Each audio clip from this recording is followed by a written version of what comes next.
Hey, everybody. Welcome to another exciting episode of Crimes, Killers, Cults, and beer. And beer. It's just two crazy Florida men sitting around drinking beer and talking about true crime. Yep, like we always do. Yeah, and the fact that it's two Florida men talking about these crazy crimes makes the whole thing even maybe just a little bit crazier. Yeah, maybe. Anyway, that's Todd. It's definitely fun. And that's Bill. What were you saying? I was just saying, no, it was fun. You know, it's fun. Yeah. You know, whether it makes it crazier or not that we're Florida men too, I don't know. But it's fun. Well, yeah, I guess. So, anyway. What are you drinking tonight? I'm back on the rum and coke thing, dude, because it's what I have at the house right now. I didn't make it out to... Well, when I was shopping, I forgot to buy beer today, so... Oh. Okay. Well, that means less piss breaks. Well, for me, anyway. It's because I am drinking Bud Light. Of course you are. So, for me, it's been a good week.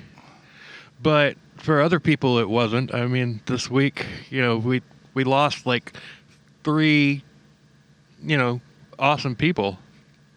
Yes, we did. Unfortunately. Yeah, the first was Jeff Beck, the legendary guitar player.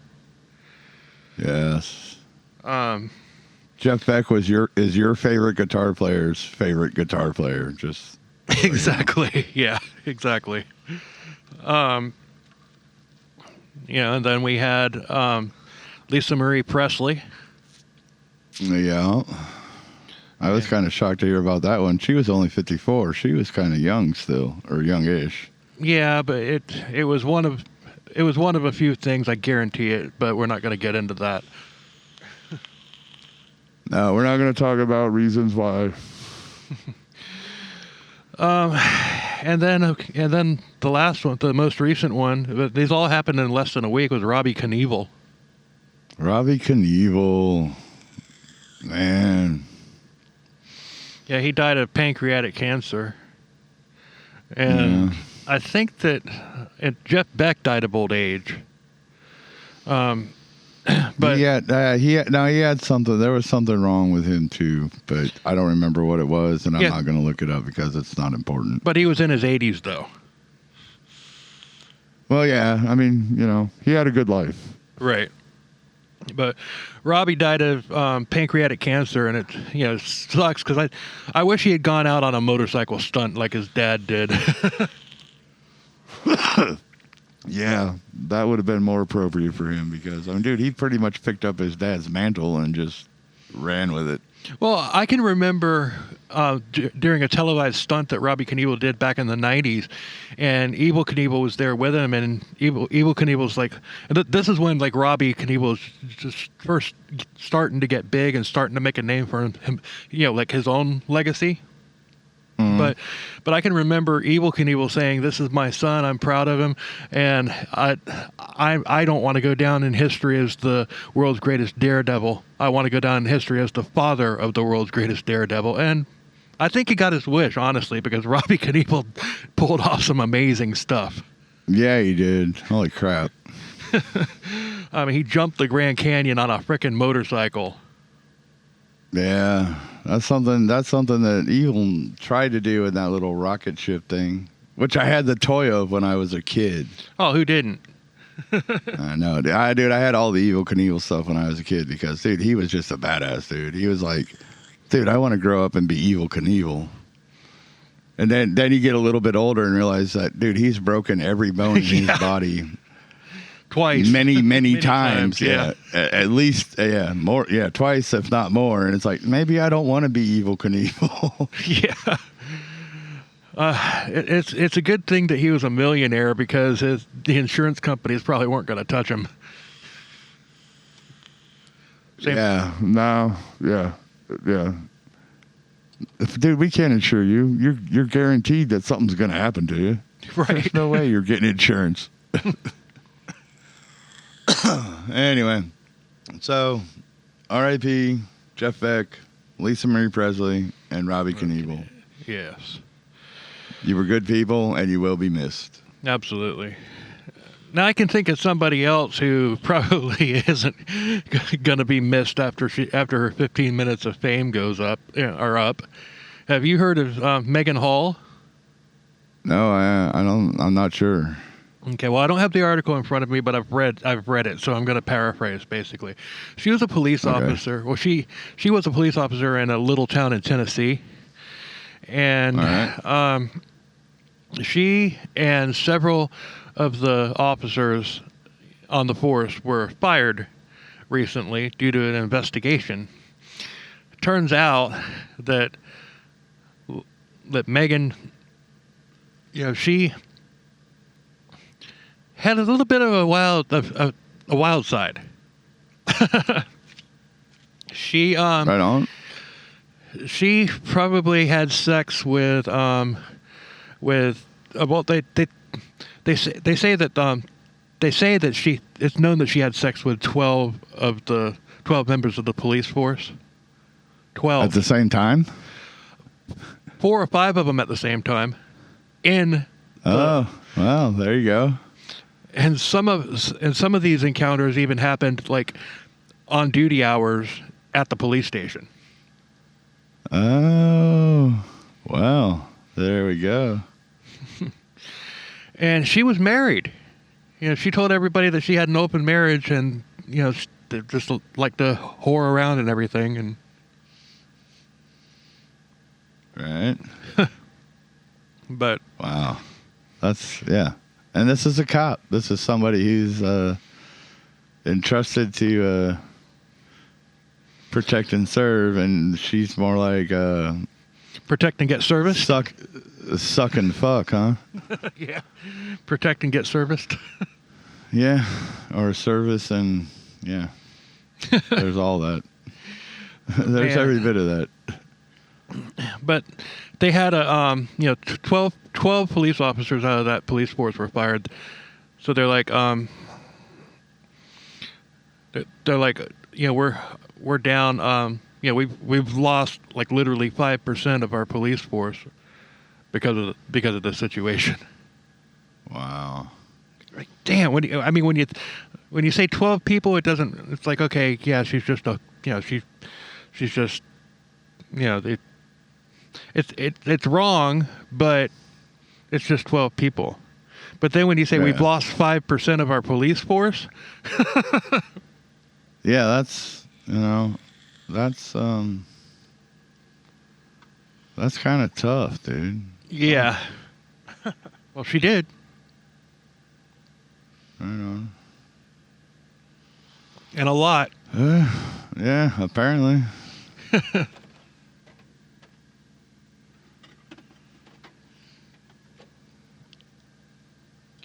Well, whatever. Whatever. I mean, I can't judge. I mean, I can judge her for. No, yeah. I mean, dude, you're a cop, dude. You can't do that shit. Yeah, I mean, do it on your own time. On your own time is fine. Yeah, dude. If you do it on your own time, no big deal. Who cares? Right. But I mean, that's between you and your husband and the officers and the wives of said officers who, that's between them. Yeah. Yeah. And totally, dude. and if it becomes if there's some blowover over it, if there's some blowover on it because of the situation and other spouses and stuff like that, as long as that shit doesn't come into the police station, then no worries. But but the minute that comes into the police station, then yeah, exactly. No, dude, bye. You fucked up. You fucked up your fucking job, basically. That ain't right. I mean, let's say they're having their little orgy, and they're the only cops in the precinct. A call comes in. Well. Yeah. Are they going to get dressed and go do it, or are they going to finish what they're doing? Yeah, exactly. Anyway, saw some pictures of her out of her police uniform. And good-looking girl. Mm-hmm. Yeah, she is not unattractive. I'm looking it up right now because I never knew. But yeah, she is not unattractive. That's for sure. Feel sorry for her husband because, looking at that guy, I seriously doubt that he was okay with it, whether they had an open relationship or not. It's like, baby, when I said open relationship, I didn't mean the entire county. Yeah, right. So, but dude, some women. I mean, and don't get me wrong, dude. I'm not just when a married couple, when they agree to be in an open relationship, it always works out better for the woman than it does for the man. True. And that's just the way it is because, never mind, I'm not going to go into why, but that's just the way it is. Trust me, I speak from experience.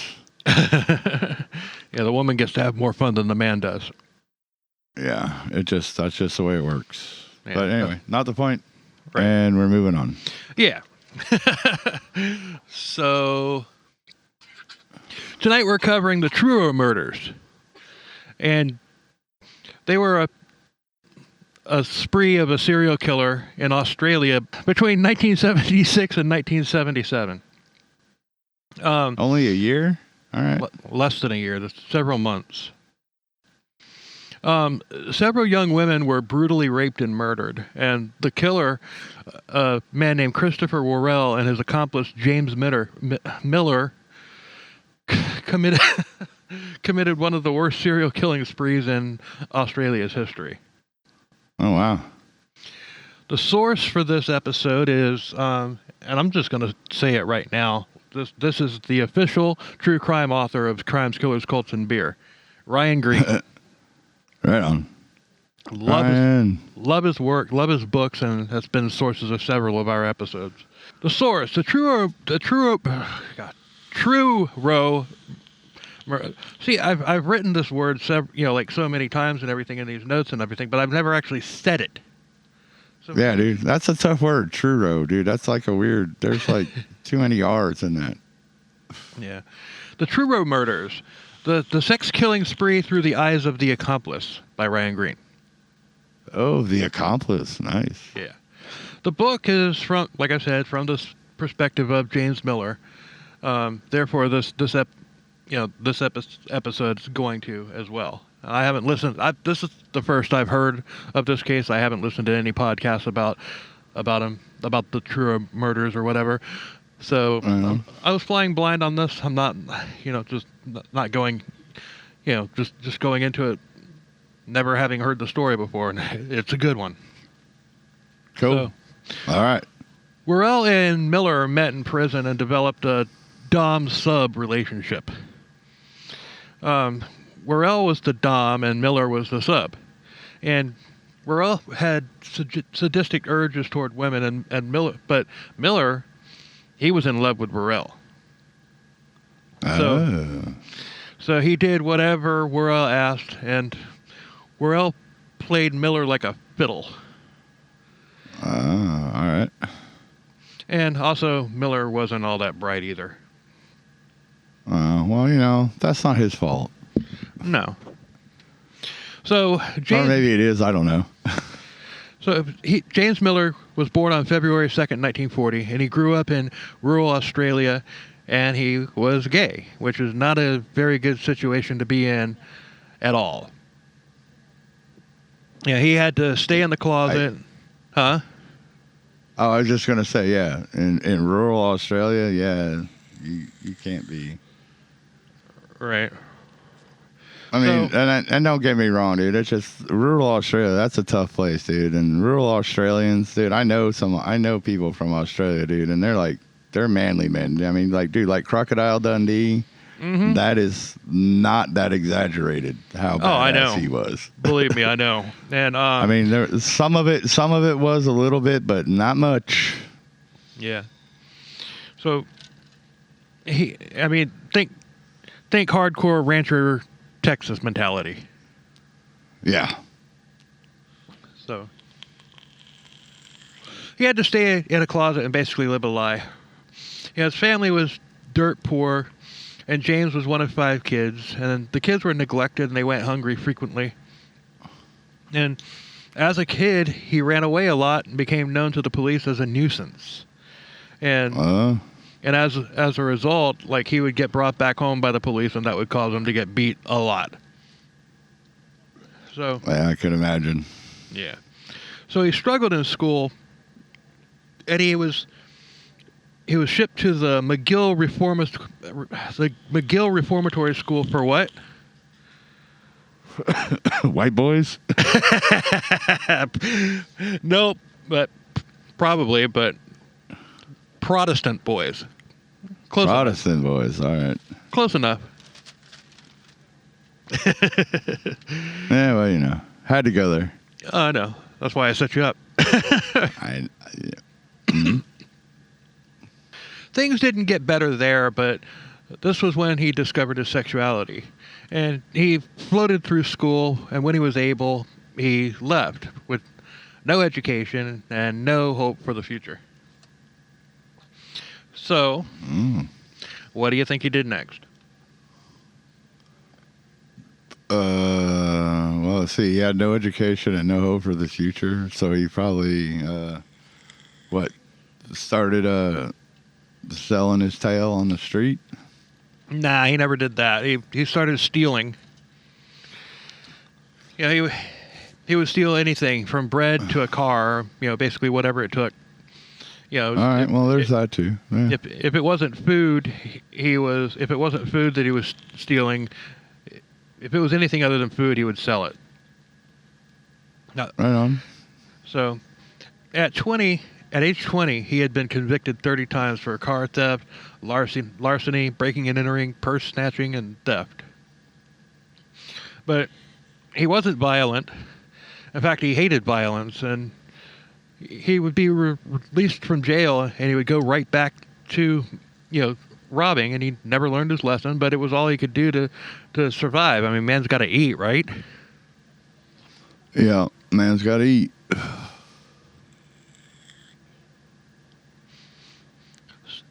So this became James's routine. All right. I can't do a Morgan Freeman. Yeah, let's not do that. Steal, get caught, go to jail or prison, get released, rinse and repeat. Yep. That was James's routine. It never I changed. know. It never changed until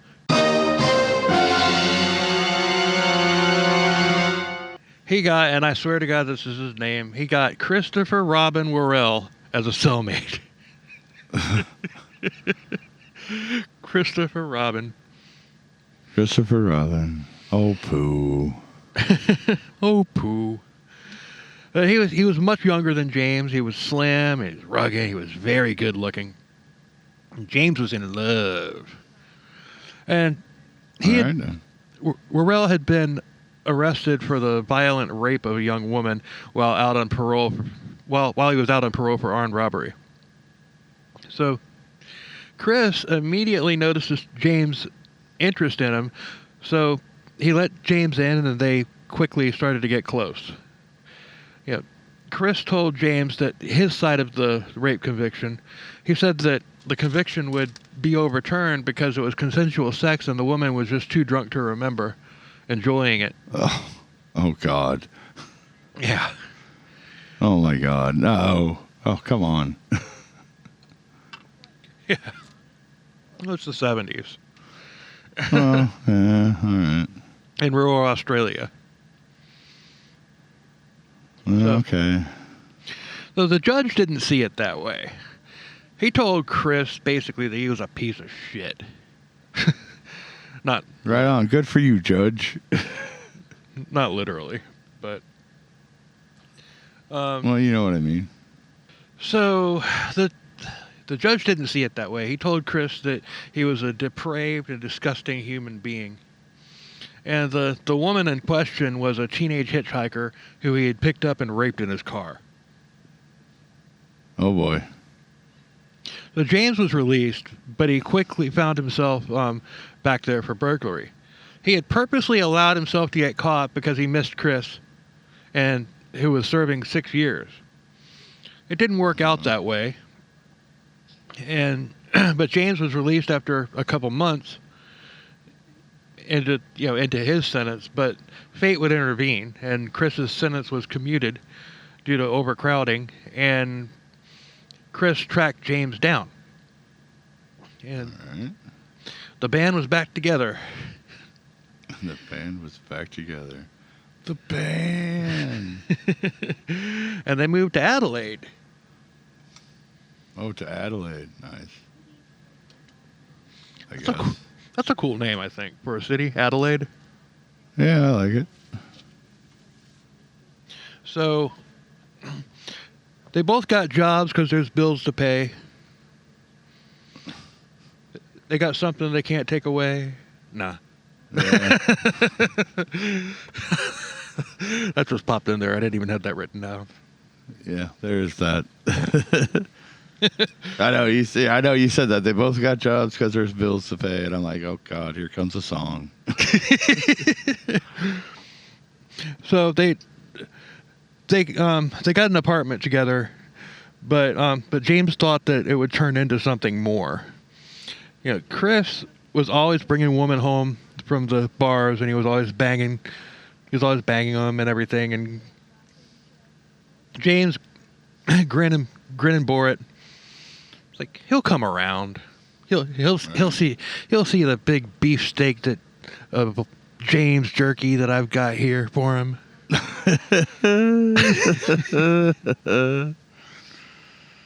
Oh boy. But all Chris wanted to do was drink and bang as many women as he could.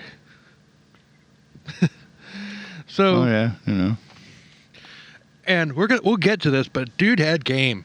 He had some serious game. Right on. We'll get to. I mean, I wish I had a tenth of his game. I mean, not for the same reasons that he used his game for, but I just wish I had a tenth of, a 20th of his game. Right.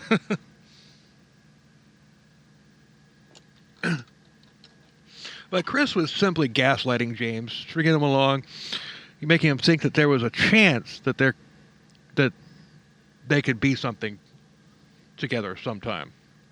Right. Chris had an addiction to S&M porn, and he would bring home magazines, and James wasn't into it, but the drunker that Chris got, the bolder he got. He started with masturbating in front of James and then started demanding that James satisfy him with some oral magic. Oh. Well, on that part, Chris didn't have to ask twice. Just, gimme the bone. I won't spit out that bone. Right. Metallica song. Yeah. I know.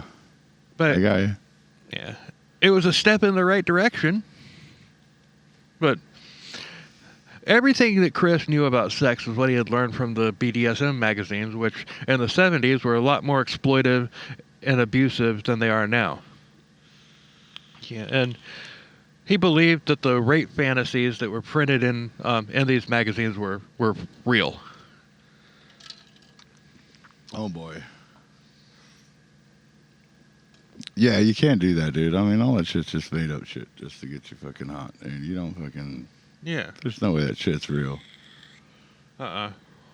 I mean, dude, if it was real, nobody'd be writing about it in a fucking magazine, dude. I mean, like, the real shit is... Yeah, I mean, you're not gonna... Yeah. I mean, what person, man or woman in their right mind would actually send something to a magazine just basically saying, I want to be, beaten to a bloody pulp and, and... Yeah. Exactly. Nobody. And the videos that you can find of that, the real videos that you can find of that, like online, are pretty much only available on the dark web. Yeah, but dude, it's been my experience that the true BDSM, like the real life stuff, is, I mean, dude, it's all consensual for one thing. And the safe word. Yeah, and there's a safe word, but there are rules. There are still rules. It's like, okay, you can smack me, you can do this, you can do that, but dude, if you fucking punch me in the face or draw blood or do shit like that, dude, yeah, we're done. It's over. Right. You know, dude, I mean, like, dude, and these stories that they tell in the magazines and stuff are just like extreme fucking cases that would never happen in real life, because real life people that are into that, they're not into that fucking extreme violence like that. It's all it's all controlled. It's all controlled, consensual. I mean, dude, even like, dude, if somebody has a rape fantasy, dude, and if you as a guy have a rape fantasy and you find a girl that's into that, you can do that, but there are still fucking controls. There are still things that you can and cannot do, and you have to abide by that. You know, I mean, dude, there's rules. There's rules to everything, unless you're like just really a rapist and you don't care about that shit. But you know what I mean. Anyway, well, I digress. Yeah. So Chris would give James just enough to keep him around. And whenever James would try to initiate anything, Chris would have a headache. Oh, of course. And then James started to see how fucked up Chris really was, but he didn't care because he was smitten. Yeah. And while they were staying out of trouble because they were on parole, but that wouldn't last long. You know, Chris would have James take him to gay bars where they would entice men back to their place and rob them. And the men never reported it because Chris had said that he would out them on their sexuality if they did. You know, because like I said, rural Australia in the 70s. Yeah. Hey, I saw you at the gay bar. Oh, maybe you did, but what are you doing at the gay bar? Yeah, exactly. Exactly. Like in the Rondom episode. Yeah. Oh, nothing, dude. I'm not, dude. I wasn't at the gay bar. Oh yeah. You sure? I saw you there. I was on my way to the titty bar and I saw your car. Yeah. Oh well, you know what though, dude? I heard the gay bars have the best draft beer, so I came by just for a beer. And dude, and that's actually a true story. I did hear that. I heard that the gay bars have the best draft beer. You heard that? I did. Okay. I don't know if it's true or not. Of course you don't. But I heard that, so just putting that out there. Okay, I don't know. We'll go with that. Yeah. Dude, I mean, seriously, if they have the best draft beer or not, how else do you entice straight men into a gay bar to get turned? We got the best draft beer ever. You know what I mean. Anyway, not the point. Moving on. So the brewers are going to be like, okay, there's good stuff here that's going to the gay bars, but this other, all the rest of the bars and everything, they're getting the slightly, you know, it might have like a dead rat or some urine in it or something like that. Yeah, it could be that. I mean, I was always under the impression that the gay bars just took better care of their draft systems than like straight bars do, because, you know, nobody cares. Yeah, true. But I don't know, dude. I mean, I seriously, I don't know. Well, like you go to saying, I heard that. That's all I heard, dude. I don't know. You know what draft beer gives you a hangover, like at some of these, especially at some of these dive bars that don't clean their lines? It's because they'll run a cleaning solution, a chemical through the lines to clean them and everything, but it's those cleaning solutions that give you the such a bad hangover on draft beer. Is that what it is? Yeah. Yeah. Because like if you buy a keg of beer and you hook it up at a tap at your house and everything, and you clean the lines every time you do it, it's going to be just like drinking beer out of a can. You know, you're not gonna have like this excruciating hangover or anything like that. But when they pump these cleaning chemicals through and they don't flush them, you know, it gets into there, and that's what happens. Like if you go to, like, say, Busch Gardens and you just get loaded on the beer there, you will not have like a murderous hangover like you would if you drank at, you know, say the Straw Hat. The Straw Hat. Yeah, I got you, But- bro. I know but, where you're going with this. Yeah. But every night at Busch Gardens, and somebody that worked there told me this. Every night at Busch Gardens, those lines are flushed with pressurized hot water. No chemicals, just flushed with pressurized hot water. All right.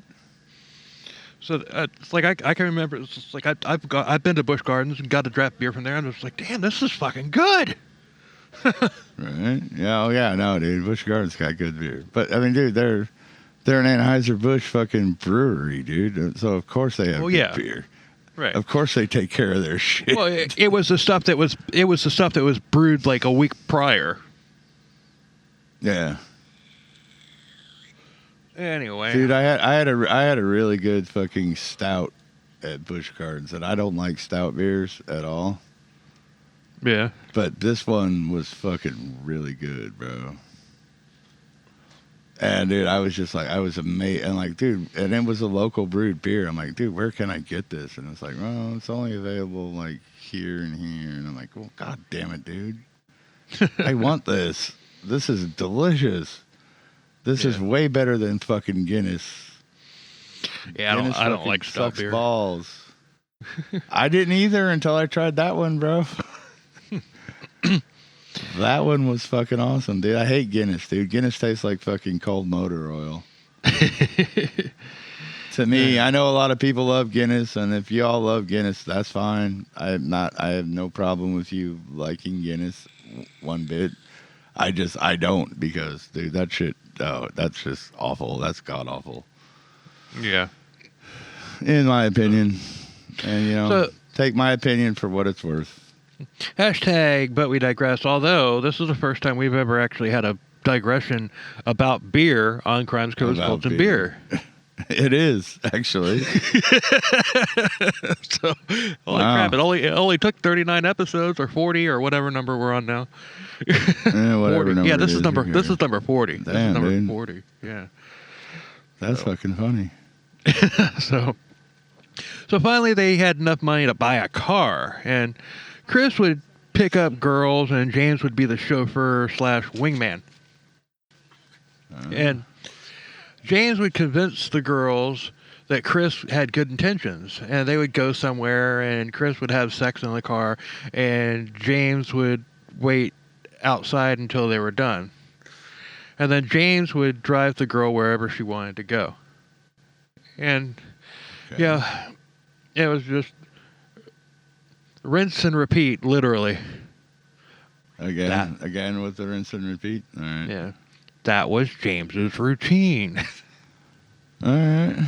They were banned from picking up the, excuse me. They wound up getting banned from the gay bars because although the gay people didn't report it to the police, they did report back to the gay bar. It's like, hey, watch out for these two assholes, Mm-hmm. So they wound up being banned from every gay bar. And I can't imagine there was more than one gay bar. Well, this is Adelaide. Adelaide's kind of a big city, so there might have been two. Right. I don't know, dude. I've never been to Australia in my life, man. I know some Australians. Neither have I. But they were still able to pick up gay men off the streets and shake them down. So they would pick up women for Chris to bang, and men to shake down, and that was their routine. And here we go again. But one night they picked up a girl who didn't want to go into the back seat. Oh. Chris grabbed her, pulled her into the back seat, and Chris raped her. And James convinced her that she knew what she was getting into when she got into the car, and then she accepted it, and nothing came of it. Of course. Yeah, 70s. Yeah, it was her fault. Not her fault, but she knew what was going on. You know what I mean? It wasn't her fault, but she knew what was happening. Right. Yeah. But Chris and Blame James the never victim. spoke of it again. Yeah, exactly. Chris and James never spoke of that again, even though it was a clear escalation. Right. So, but shortly later, regular sex didn't appeal to Chris anymore, so he began tying his conquests up. But But there was something that wasn't right. I mean, Chris would frequently get into dark moods, and he began assaulting James, who still, he just went along with it. Really? All right. James rationalized that there was a physical defect in Chris's brain, and what it really was a control mechanism that narcissists use to break down their victims. Yeah. All right. Yeah, I see that. Yeah. Yeah. I mean, it's fucked up, but yeah. It's like kind of like gaslighting, but not really. Worse than gaslighting. Yeah. But it's making you think that making the victim think that they somehow deserve the abuse that they're getting. Yeah. Well, that's gaslighting. I mean, too. That's the end. Physical abuse. That's the end game of gaslighting. But yeah. Yeah. Right. I know what you're saying. Yeah. So, shortly later, Chris began raping more frequently, and the consensual sex even became violent. Yeah, it wasn't about sex anymore. It was just about power and dominance. And right. James wanted Chris, but Chris made him watch as he dominated woman after woman. Wow. And soon, I mean, you almost want to feel bad for this guy, but at the same time, you don't. I mean, you might feel a little bad for him right now, but trust me, by the end of the episode, you won't. Oh, I don't feel bad for him at all, but I know what you're saying. Well, yeah, just by being, just being like controlled and dominated like this and everything, basically, I don't know, maybe but it's at this part that we're in right now where it basically, any type of sympathy that I might have had goes out the window. Okay. So, well, actually, it happened when when it was James that convinced that girl, oh, you knew what you were getting into. Yeah, right, dude. That's fucked up, dude. That is just wrong. That was the turning point. So, soon rape and violent sex wouldn't be enough either. But James was still smitten. And on Christmas Eve, Chris decided that he just wanted to go hang out and go shopping. Okay. And after a while, Chris decided it was time to go home. So he told James to go get the car and pick him up. And James did, but when he got back, Chris was gone. All right. He then spotted him about a block down the road, talking to a girl, and James groaned, and he picked Chris up, and of course the girl climbed into the car too. Oh, of course. And Chris of course. And Chris introduced the girl to James as Veronica Knight. He said that they were going to show her the hills outside of Adelaide. Camper van vibes here, man. Seriously. Yeah, right. Except it wasn't a camper van. It was two creepy dudes. Mm. Well, one sexy dude and one creepy dude. All right, yeah. One sexy dude, one creepy dude. Yeah. Wow. All right. But Veronica had a curfew, but Chris says like, "Oh, we'll have you back in time." Oh no. Yeah, we'll have you back in time to make your curfew, and he had an evil grin. Of course he did. Mm-hmm. So they drove out of the city.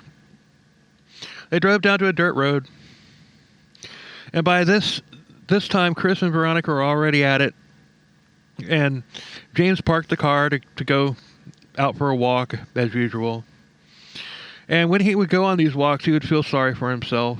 It's like, I love him so much, but all he wants to do is this, and with the girls and all that stuff, and he's mine, but he doesn't know it yet. Oh. I want that big Chris. Wow. Yeah. Stop having sex with sexy women. Please, Chris, please. Oh God. I'm just imagining that's his voice when he's moping around. Right. Yeah, I don't know what he sounds like. This isn't like a Larry Hall situation. Yeah. but yeah, I mean, But when he's moping around, I mean, when people are moping around and vocally feeling sorry for themselves, they tend to whine. So, Yeah. No, yeah. so finally, he turned around, and headed back, figuring they'd be done. And when he got back, they were done. And Chris was in the front seat, just sitting there with a blank stare on his face. And James didn't see Veronica until he got close to the car. Oh. She was naked, and she had red welts all over her body from the ropes. And Chris said that he had killed her. Oh, and damn. James just flipped out on Chris. I mean, just went off on him. But Chris pulled a knife and held it to his throat, saying that he would kill James if he didn't lay off. So James backed off, and Chris said he didn't know why he had killed her. And for the first time, James was afraid of Chris. Wow. So Chris ordered James to drive through a small town called Truro. And, it was far enough and isolated enough to where they could get rid of Veronica without being discovered. So they stopped, and they dragged her out, and they covered her with branches, and they drove off.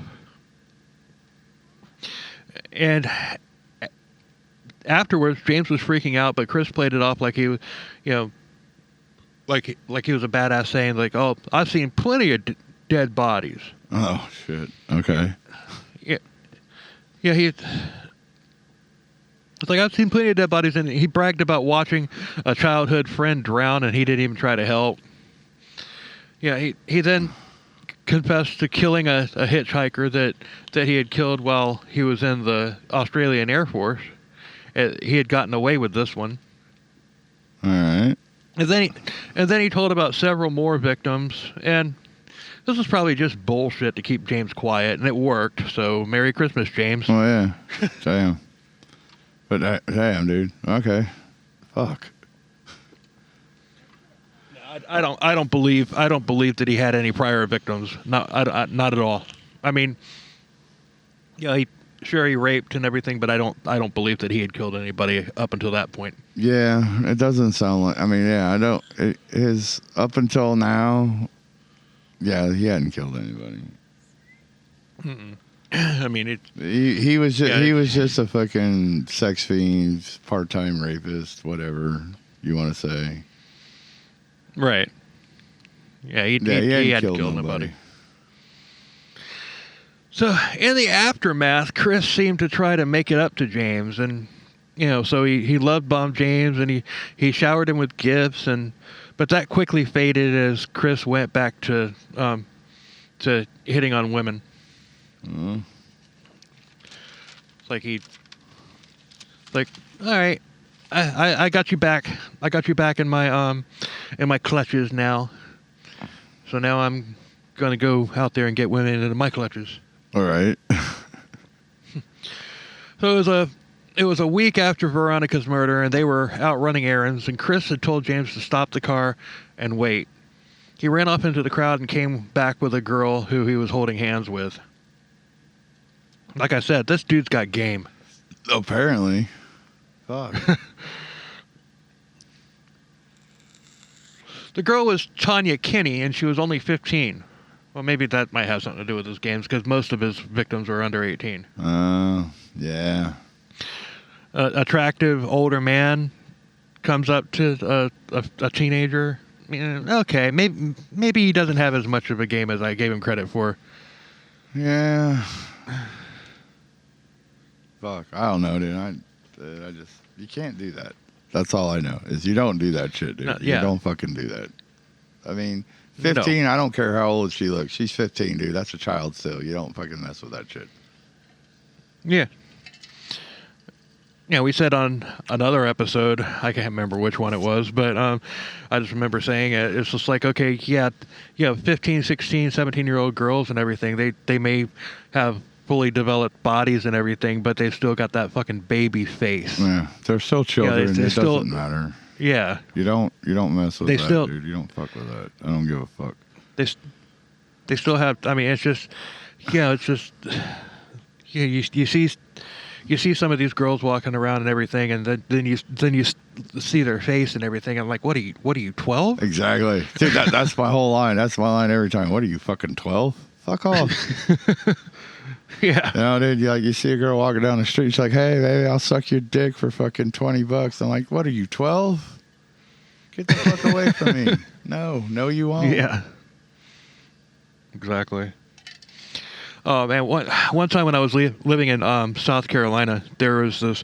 I worked at this one store, and there was this girl that worked at the store next door, and I was like 28, 29 at the time, and I thought this girl was probably around 20, 21, 22, somewhere around in there, and everything. So we start flirting. She's flirting back and all that stuff and everything, and all of a sudden I find out that she's only 17, and I'm not Kip Winger, so right. so I wasn't going to do anything. And you know what this girl says to me? She's like, I'm legal. And I said, legal to do what? Drive? Yeah, right. So she's like, no, South Carolina 16 is legal. I'm like, I don't care if it's legal or not. It's still wrong. Yeah. Yeah, it is. Yeah, I mean, they're still kids, but this girl looked older, and it was crazy because not even a week later, not even a week after I had blown this girl off, her mother came in to the store that I worked at, handing out flyers. She had run away, and we found out that she was on like drugs and stuff, which is why she didn't have that baby face. I mean, this girl, yeah, she so anyway. I'm glad that I'm glad that she was under 18, because if she was over 18, or if she was like, I didn't need to be involved with a druggie. Oh no, yeah, she probably would have had somebody fucking kill you and take all your money for drugs. Yeah, probably. That's probably what she did then. Who knows? Yeah, that's why she ran away, because she fucking killed somebody to take their money to buy drugs, and she had to disappear, so she fucking ran. I don't know, whatever. Either that or she found another guy in his late 20s that would have been okay with it. Yeah, to fucking sugar daddy her. Yeah. Yeah. Oh, it is what it is. But they drove to their apartment, and Chris told James to wait in the car. And he obeyed, and then James waited in the car for hours, and finally Chris came out expressionless, and he said, I need your help. Uh-oh. So Chris jumped out of the car, and he went inside, and Tanya was fully clothed, but she had been tied up with plastic-coated wires, and there was sticking plaster over her mouth, and blood was soaking through it. Okay. James once again flipped out on Chris, and he was relentless, but Chris threw it back, and they screamed at each other for like 10 minutes before James got hoarse, and then Chris just says, "Are you done?" And James nodded, but he asked why. Why'd you do this? And Chris just shrugged his shoulders. I don't know. I don't know.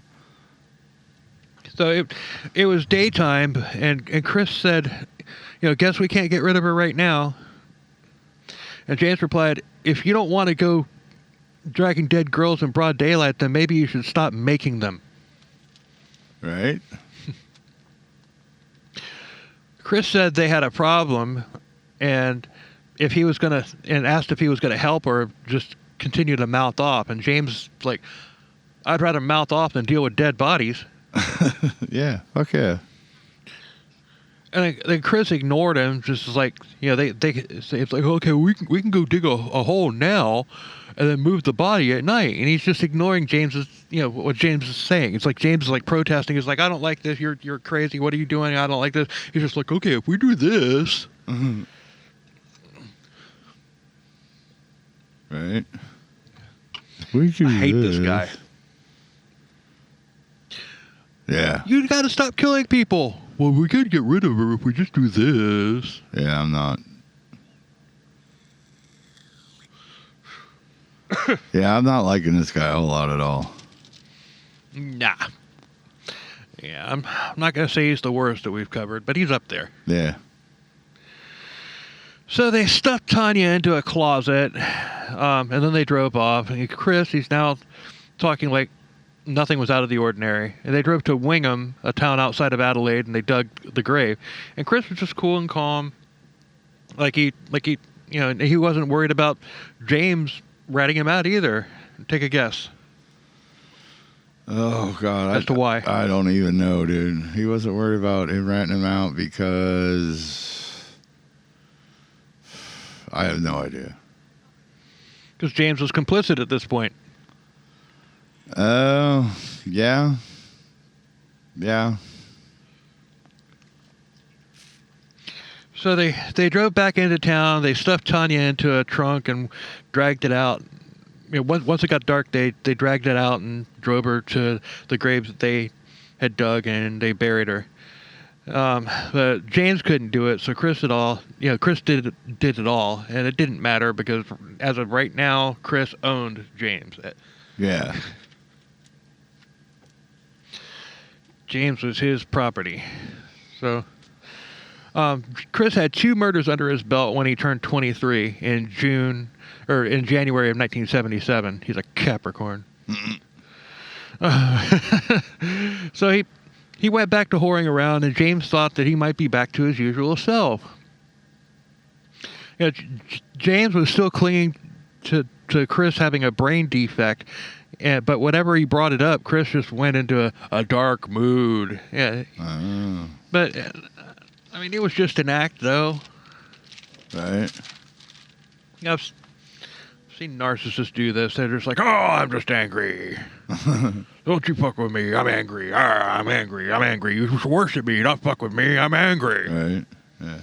I'm angry. Not having a good day. Fuck off. I'm angry. Right? Oh, go listen to the Pee Wee Gaskins episode. Yeah. It'll all be clear then. Mm-hmm.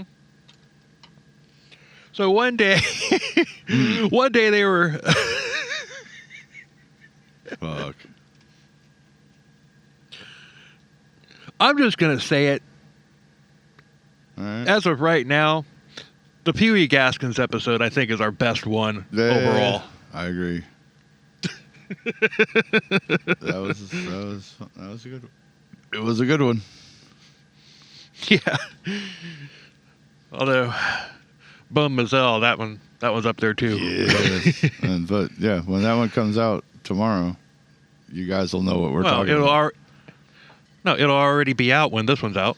Oh yeah, that's right, dude. Fuck, dude. I keep forgetting that we're doing things like, you know what I mean.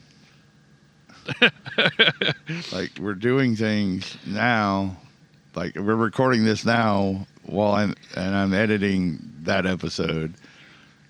But we're talking, and I'm talking we're talking to people right now. You know what I mean?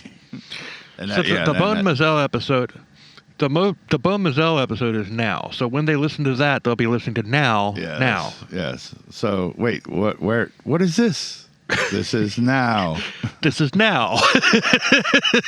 And we pulled in another fucking Spaceballs. So anyway, yeah. So when you're hearing this, you will already have heard the Bone Mazel episode. So that's the past, and this is now. And we're gonna fast forward to where we were. So here we go. Right. Oh fuck! I love my life. So one day they... I fucking love my life, bro. This is so fun. So one day they were out on a ride through town, and Chris spotted a girl that he liked, and once again he told James to stop and wait, and he went up to talk to her, and James sulked, jealous and scorn.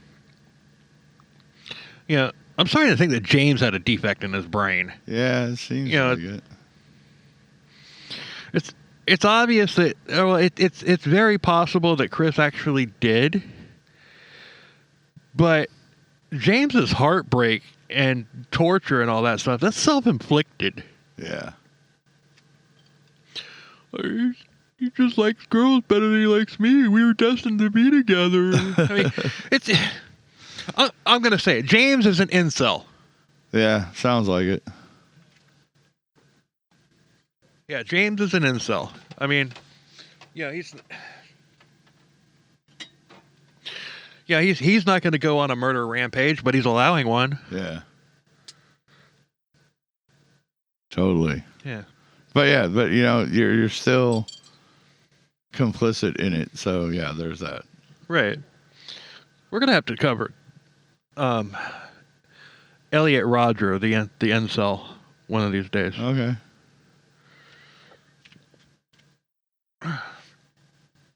There's a lot of podcasts out there on him, but I guarantee you nobody's gonna trash him as bad as we will. Yeah, right. Or maybe we'll just do an incel episode where we just like a potpourri episode about all the different like incels that have gone out and committed crimes, because there's a bunch of them. Just beat it. Elliot Rodger was the worst. Totally go and beat up a bunch of incels. Yeah, dude, I'm down for that. Let's do it. Fuck yeah. So James is sitting there in the car going, "Oh man, I'm just my Chris is with all these girls." I'm trying my best not to make him sound like Larry Hall. Yeah, I know. There's only one Larry Hall.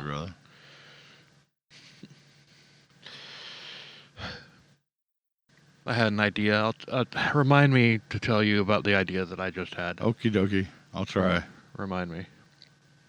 So, Chris came back and introduced his new friend, and this was Julie Makaita. And they got into the car and they took off, and Chris, of course, suggested that they ride into the country for the view. Of course. And as they drove, Chris pulled out the ropes and told Julie that he wanted to tie her up. Was he freaking Ron Dominique? Julie was 16 and naive, and she knew nothing of bondage. She didn't even know that sex was expected on this outing, and the more Chris pressed it, the more she replied innocently with ignorance. And Chris was getting pissed off about it. All right. Yeah, I mean, so I'm glad that she was like kind of pushing back from everything. You know what I mean? Yeah, but the way that the book, portrays her as naive and all that stuff, and the book was pieced together from all of James's confessions. Yeah. But I don't know. It's just the way that it comes off. I think she was a virgin. Yeah. But it's still, though, like I'm saying, though, it's still, at least she was, like, not just fucking... Yeah, she wasn't like all, like some of these other girls just, like, hardcore making out with them. Yeah, just going and everything. Just going along with it, yeah. Right. And we're not blaming the victim here. No, absolutely not. We're just saying this is what happened, and Chris did have game. Although, like we said before, it's not as impressive as we thought that it was. Oh, yeah. But James pulled onto a dirt road, parked, and then he got out. He started on his walk, and he started moping, and then all of a sudden he heard Julie screaming in pain. Uh-oh. And he turned back. And Julie was fighting Chris. Oh. It spilled out of the car, and Chris, she like took off. Tried to run, but Chris tackled her and straddled her. And then he started choking her. And, this is outside of the car. And then James ran up and he grabbed Chris and he told him to get off of her. And Chris told James just to let him go or he would be next. And James, of course, relented, and Chris strangled Julie until she stopped moving. Uh-oh. Chris then unleashed on James for interfering, and he bitched him out as they dragged Julie's body back into the car, and then they drove off. All the while, Chris's verbal abuse continued. Damn. They drove to Truro and they dumped her. They dumped her body and they covered her with sticks. And James did what was expected of him without being told to. And at this point, he decided that he would never cross Chris again. He would do whatever Chris wanted, even if it meant hiding bodies. Oh, wow. Dumbass. Yeah, right? Fuck, dude. Damn. After the killing of Juliet, Chris was being very cold to James for interfering. And James was actually feeling guilt for trying to stop Chris. Yeah, and once again, Chris wound up in a cooling off period and everything, where he was calm, he was fine and everything. He wasn't going out looking for girls and all that stuff. And James would have considered it bliss, but Chris was being cold. Yeah. So one day they were driving by the train station, and Chris's urge fired up again when he saw a pretty girl. Her name was Sylvia Pittman, and Chris had her in the car in a matter of minutes. And she was also a teenager.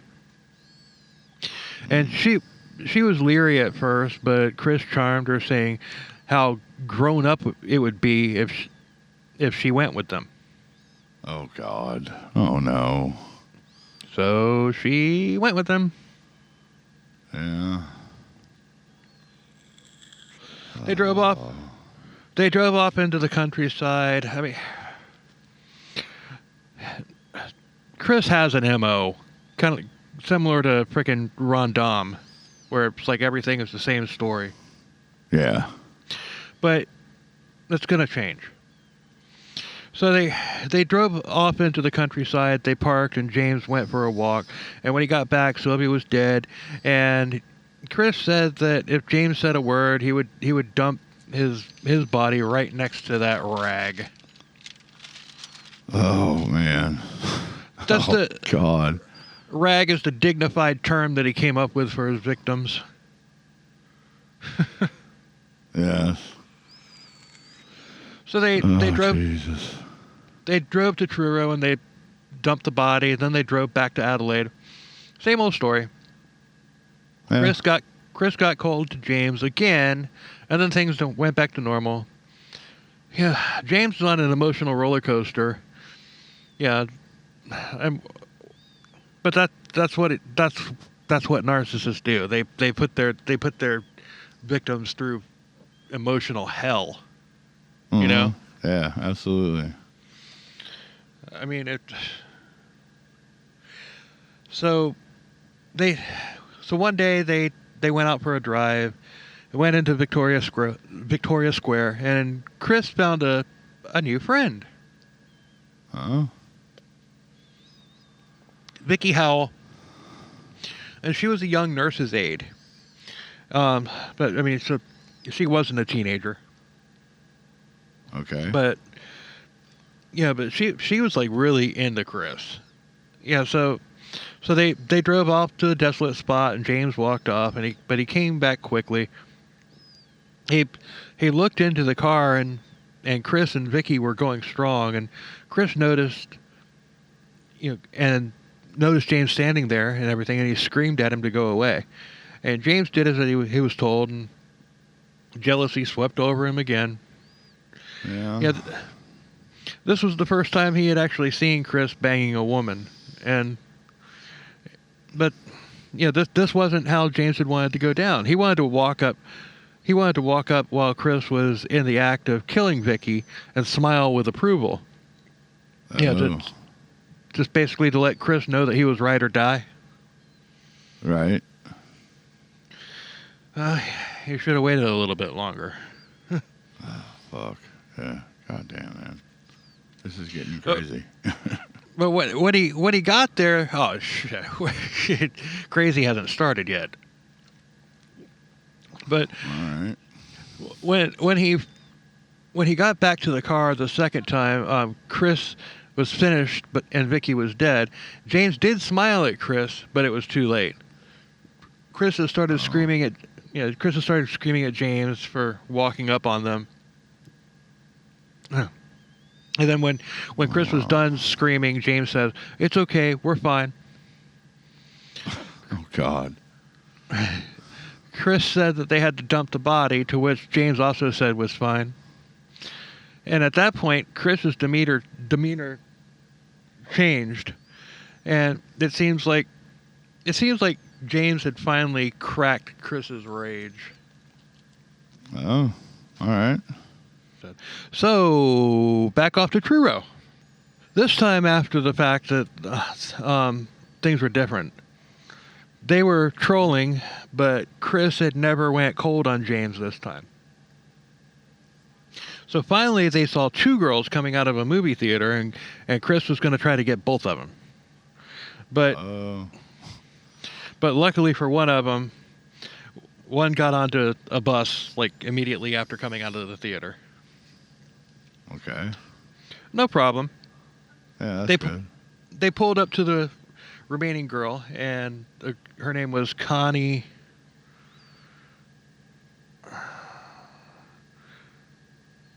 Lordanides.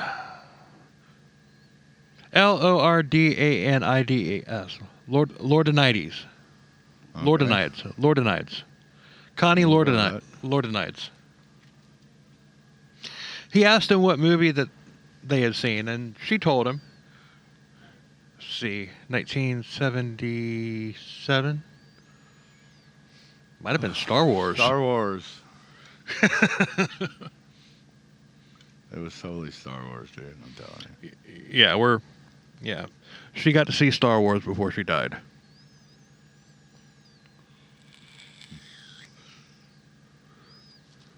You can cut that part out. Oh, yeah. Yeah, that part's going to cut out. The part where we said Star Wars together is staying, but yeah. Right. That is, Right. Until you start up again, it's all cut out. So they continued talking about the movie, and finally Chris offered her a ride, and she accepted. And she gave James her parents' address, and they took off, but they were obviously going the wrong way. And Connie protested, and Chris clamped his hand over her mouth, and she fought him. Oh, good for her. Yeah.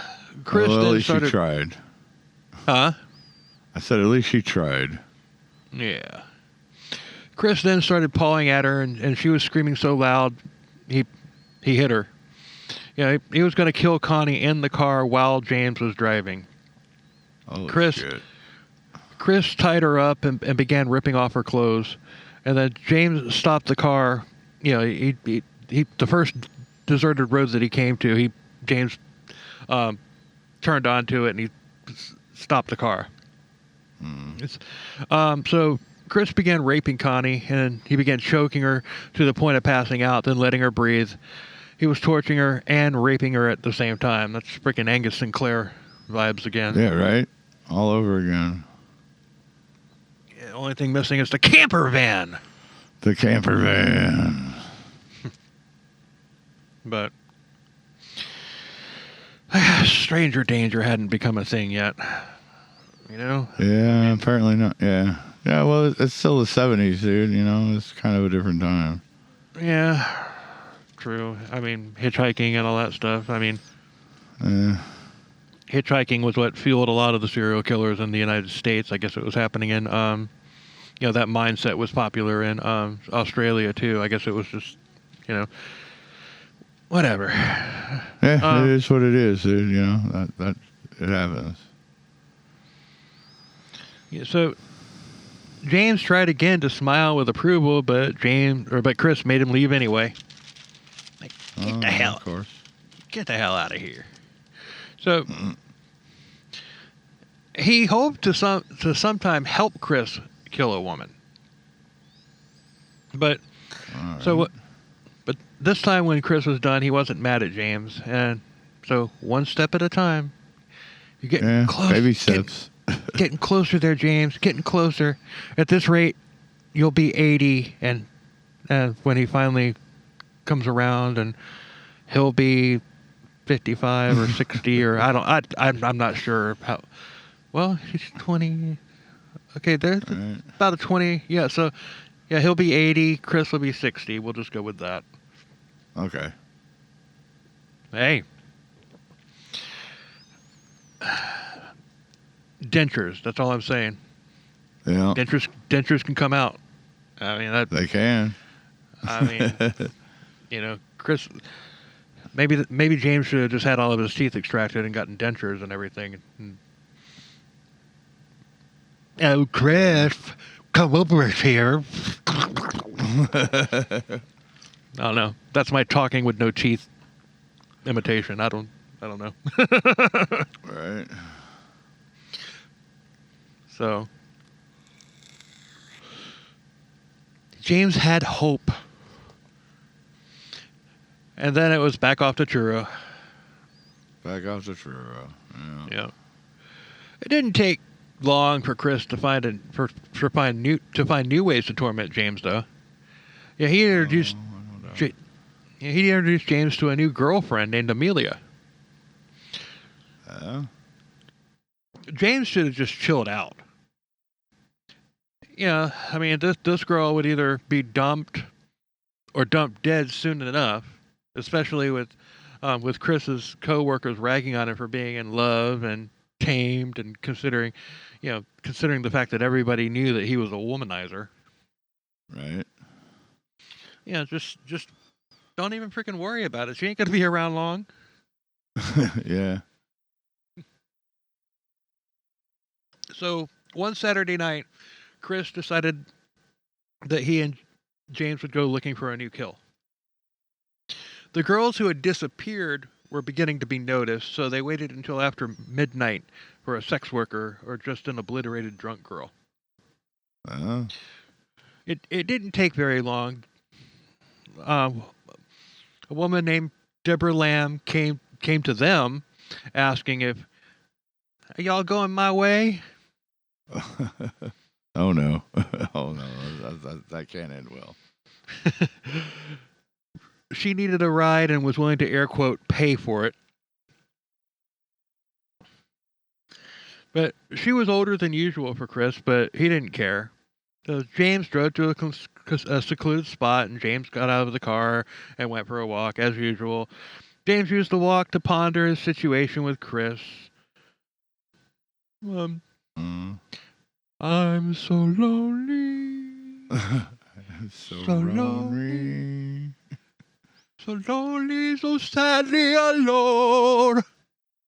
It's kind of steely, but not really. Sitting on my little throne. I work really hard and I don't know the words.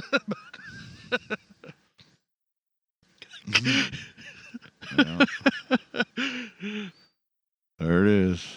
You want me to pull up the lyrics and sing it for real? No, please don't. Yeah, and then once again, he decided he was okay with everything, even if it was just being around Chris and nothing else. Huh? Well, that's all you're gonna get, James. That's literally all you're gonna get. Spoiler alert. So, spoiler alert. So when James got back to the car, Chris was burying her already. But holy crap. But James realized that he was burying her alive, and he was making jokes while doing it. But you know how James rationalized this one? Just take a guess. Fuck, I don't know, dude. I can't even think. At least I don't have to touch the body. At least I don't have to touch this victim. Really? Yeah, see, I never would have got that, dude. Fuck me. Dude, that's just fucking... Oh, my God. Man. I want to beat this guy with a tire iron. Yeah. Yeah, definitely want to beat this guy with something. A baseball bat with a tire iron duct tape to it. And barbed wire. And barbed wire. Yeah, dude. We'll make it Lucille with an extra fucking tire iron involved. Yeah. Oh, damn, dude. This is really fucking really starting to really hating this guy. Yeah. But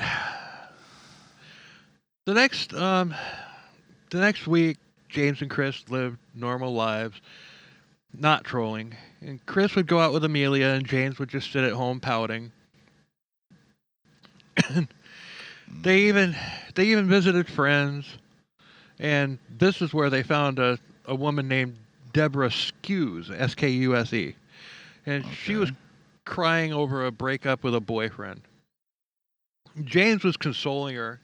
He was just like, could be worse. You could just be like narcissistically involved with somebody that's just gaslighting you and just destroying your emotions, never going to return any of your feelings back to you, and you just sit Right. there and deal with it because you think you're worthless and all that stuff. And she looked at him and said, "That's not what happened to me." Yeah, right. It'll be okay, girl. Yeah. You'll be fine. So, but Chris suggested they take a road trip A road to chip. a road trip to Mount Gambier for the weekend to party. And Deborah agreed, thinking like this is exactly what she needed because she was, you know, Chris All is right. Chris is a hunk. Oh, You yeah, know. he's a hunk of burning love. So they took off and they actually did go to the mountain. Chris wanted to kill her, but James reminded him that it's like, okay, several people who know Deborah, they saw her, they knew that she went to the mountain with us. You're gonna have to dial it back here, cowboy. Right. Calm down. Down, boy, down! Hit him up with a Boy. freaking rolled up newspaper. Bad! Yeah, squirt bottle. Yeah. But I want to kill her. I want to kill her. Mm-hmm. I can do a British accent. I not so good. Australian, not so much. Not so much. So, some sulking and pounding did happen, but it wasn't James this time. It was Chris. Uh-oh. I want to kill her. I want to kill her. God. How can I mean? I deserve to kill her because I'm such a little narcissist bitch. And then he went into a dark mood. I'm dark mood. I'm Chris. I'm a dark mood. Dark mood. I'm in a dark mood. Leave me alone. Leave me alone, but don't ignore me. Yeah. I want you all to acknowledge the fact that I'm in a dark mood and leave me alone, but still pretend that you give a shit about me because I'm in a dark mood. It's like a total narcissist bullshit. And I'm joking, but I mean that's literally, I mean, not literally, but that is how their mind works. It's just like everything to them is an act just to get under people's skin and control people. Oh, yeah. Totally. Yeah, I've had several unfortunate, encounters with narcissists in my life, and so he was being cold to James again as well, and they decided that it's like, okay, it's time to leave. Let's cut this party short and everything. And Deborah even agreed. She's like, okay, yeah, this isn't going as planned. She just wanted to go up there and party and have sex with Stud Muffin Chris and all that stuff. Right? Stud. And all he's doing is sitting there talking, acting like a little bitch. Yeah. Uh-huh. And so they go, and Chris was so pissed off that he actually did the driving himself, Oh, God. and he made James sit in the back seat. He Oh, had there we go. he had Deborah up in the front seat with him, and performing one function. And take a guess what that function was. Oh, God. Roadhead? It's not what you think. Oh, so it's not Roadhead? Nope. Because that's what I thought too when I got to that part. But nope, that's not what it was. I have no idea then. I mean, dude, if you're out there to fucking if you're gonna rape and kill this girl, then yeah, Roadhead would be the most logical thing. But well, I don't know. Think Florida Man.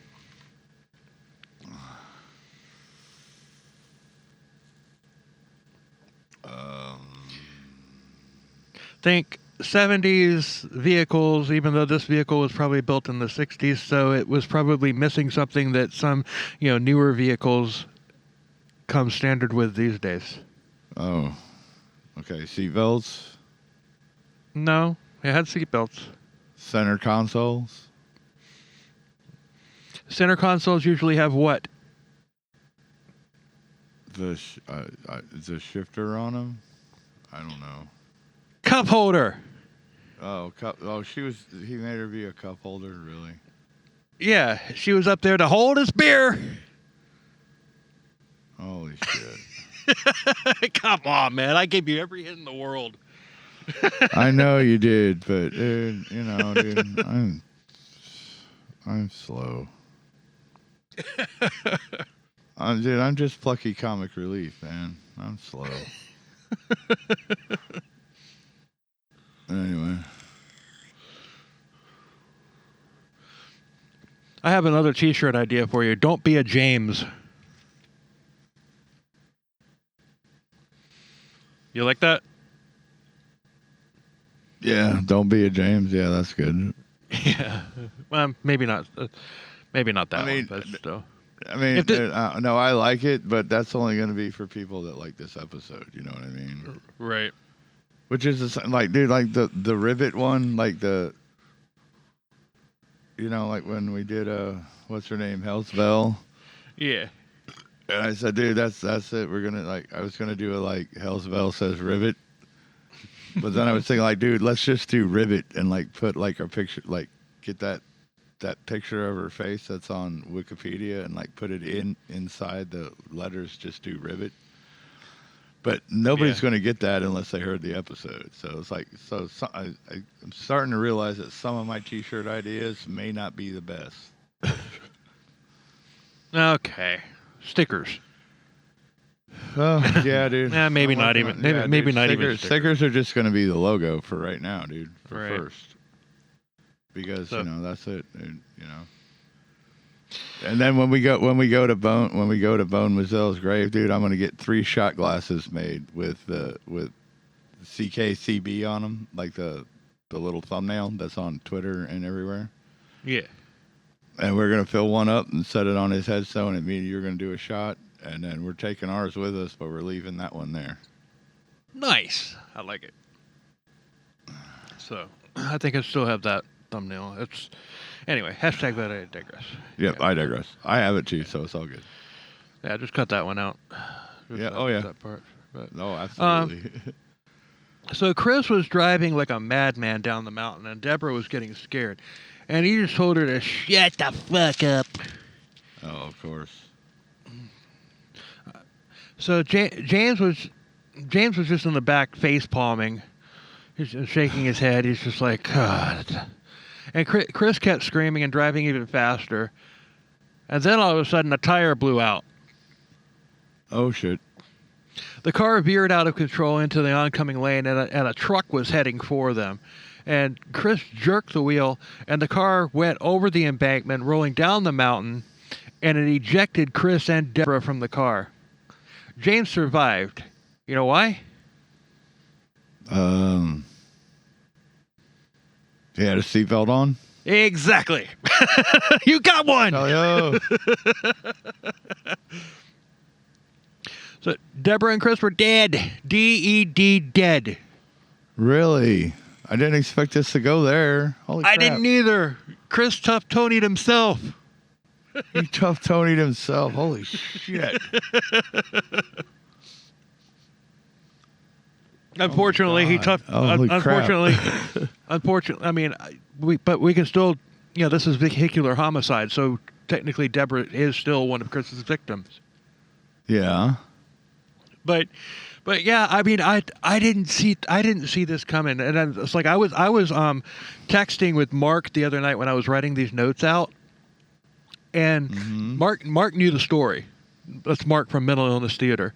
He knew the story, and And I told him that I was going in blind. I didn't know. And I just texted him, holy shit, didn't see that coming. Yeah, And- no kidding, dude. Holy crap. I totally did not see. He tough Tony'd himself.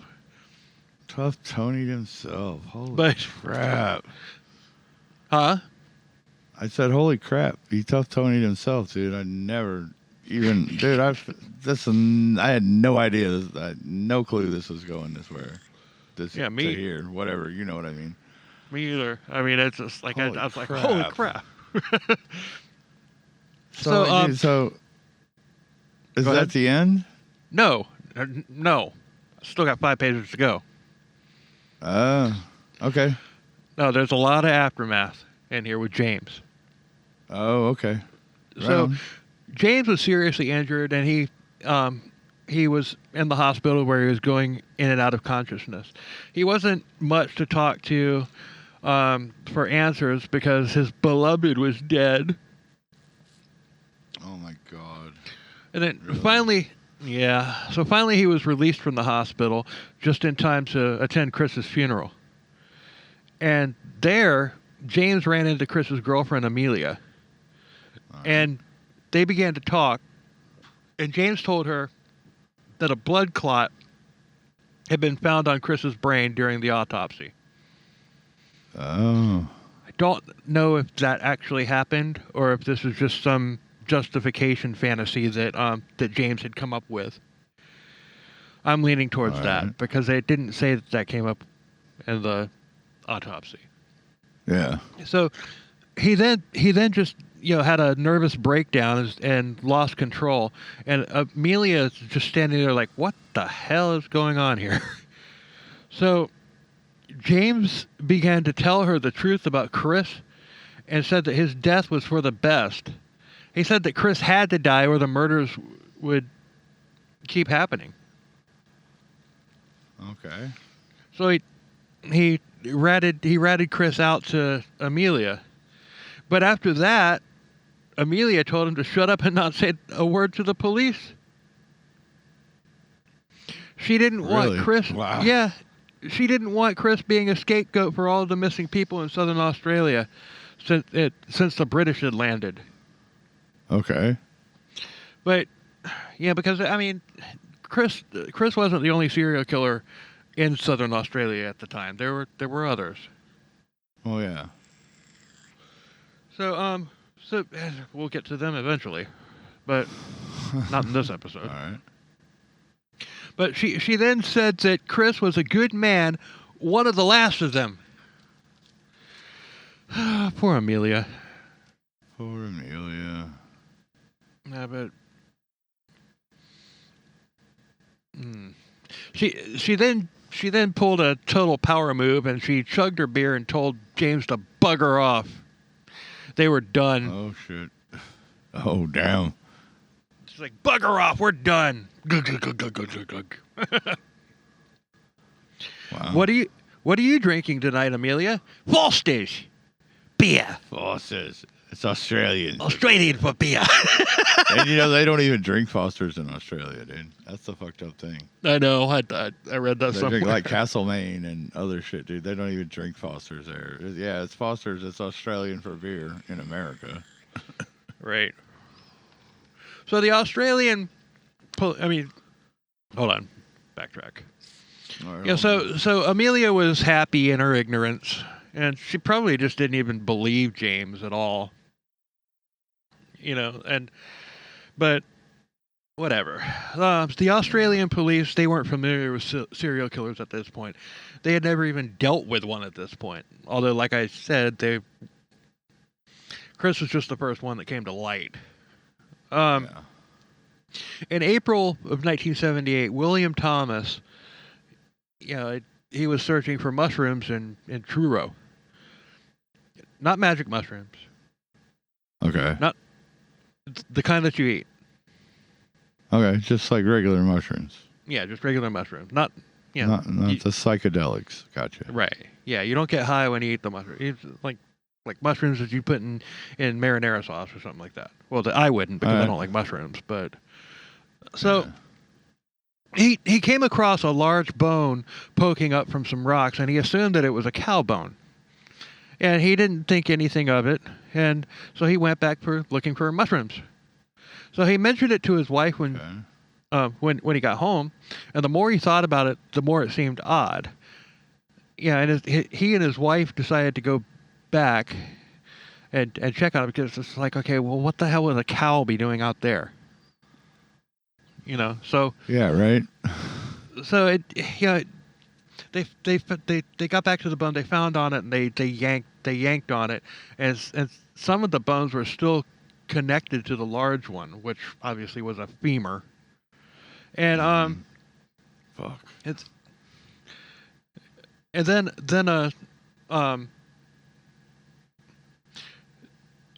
it broke loose, and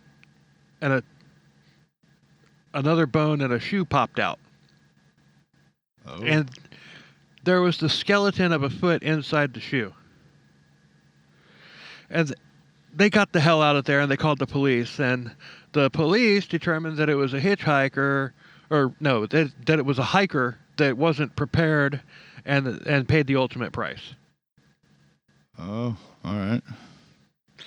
But dental records proved that it was Veronica Knight who had disappeared 2 years earlier. Oh, And shit. All right. it was then she was then declared a runaway, open and shut. It stayed a closed case, until 2 years later, when hikers found the body of 16-year-old Sylvia Pittman. One detective, a Sergeant Bob Hugger Giles, that was his nickname. I guess he just liked to hug people. But Well, let's hope that's what it was for. well, no, he's a good dude. He got a raw deal. All right.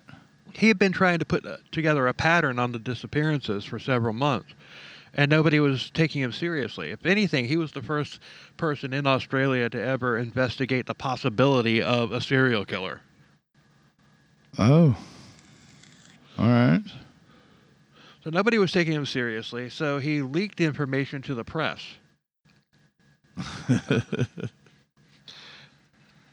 Like he's wearing these kind of shoes. No, he did it because nobody was taking him seriously, and he firmly believed that there was a serial killer. Yeah, no, I got you. No, I totally got you. So Sorry, newspaper- I had to make that joke, yeah, I know, I know. The newspaper offered $10,000 for information that would lead to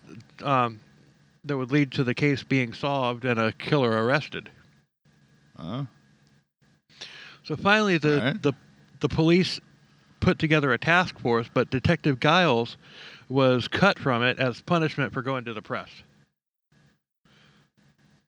But all of his notes and everything were taken. Okay. So, Sure. so he just has nothing, huh? Right. And other people are using his notes. This would be like freaking Mark from Mental Illness Theater breaking into my apartment the night before we did an episode, stealing my notes, and then going and doing that episode. Right. Not that Mark would do that, but I'm just saying. No, he wouldn't, but I got what you're saying. Yeah, totally. Right. So, finally, the police put together a task force, and he was cut from his punishment. Shortly later, 2 more skeletons were discovered. They were identified as Connie Laurandis and Vicky Howell. And these 2 girls actually happened to be in Giles' timeline. The other people were cannibalizing. Oh, okay. Using his notes. All right. like Mark using my show notes to go do a Truro murders episode. Right. So, well, we know that won't happen because well, he's in Canada. Yeah. So we know that won't happen because right. So, no, we love Mark, Mental Illness Theater. Yeah, we do. We love great Mark, podcast, great guy, I wish he lived. Dude. I wish he lived in Florida, because we'd hang out. Right? So Yeah. huh? Go ahead. I wasn't saying anything, dude. I was just mumbling. Go ahead. The reward from the newspaper was raised from $10,000 to $30,000, and no leads came in that were worth anything until a year later, when guess who?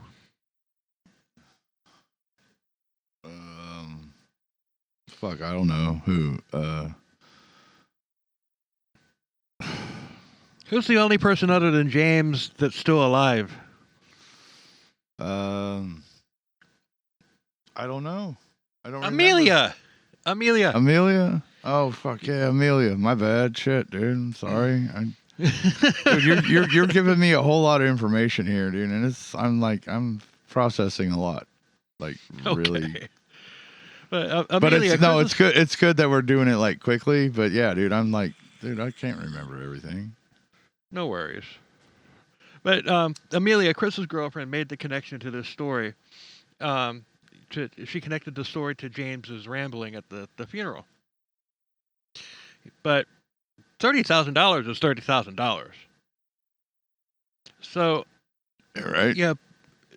But what it caused her to make the connection that it's like, okay, maybe James wasn't full of shit, was a map of the areas where the bodies had been found was released, and Amelia realized that the area where the bodies were found was the same area in Truro and everything where Chris had taken her on multiple occasions. Oh, well, Like there it is. On dates and stuff like that or whatever. Yeah. Dude, you know he was planning on killing her. Oh yeah, totally. He totally was. So she went to the police, and a search began for James started, but James had disappeared. It turned out that he had been evicted from the apartment that he had with Chris, and that he had been living in his car ever since. But on the first anniversary of Chris's death, James had published a poem in the paper. A poem dedicated to the memory of Chris. Mm-hmm. And I'm going to read it to you. All right, here we go.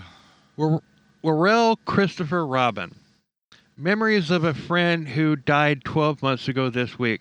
Your friendship and thoughtfulness and kindness, Chris, will always be remembered by me, mate.